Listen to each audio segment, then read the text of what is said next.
ka Alor Concerned Citizens bụ ndị gara n'ihu wee katọọ onye bụ asịrị bụ nke a na-ebugharị okirikiri na onye eze ọdịnala nke obodo ahụ bụ Igwe Mark Anthony Okonkwo bụ onye nke a napụrụ ọkwa ọchịchị ya.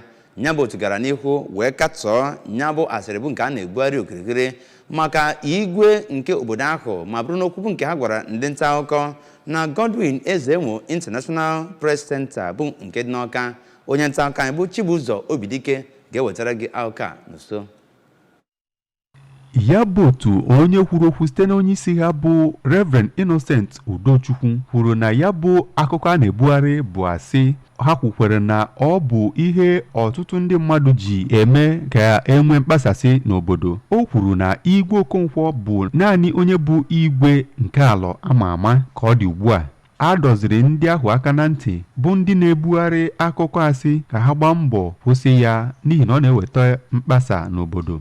Ọ kpọkwara ndị Alor niile ka ha gbaa mbọ jikọta onwe ha ọnụ ma gbara ya bụ akụkọ asị ọsọ, hụkwa na ha na-akwado igwe ha bụ Igwe Okonkwo ka udo wee chịa na ya bụ obodo. Ka ọ na-ekwukwa okwu, onye onowu nke ya bụ obodo Chief Ben Udeze kwuru na ndị obodo ahụ na-agbasi mbọ ike ịkwụnyere Igwe Okonkwo n'azụ.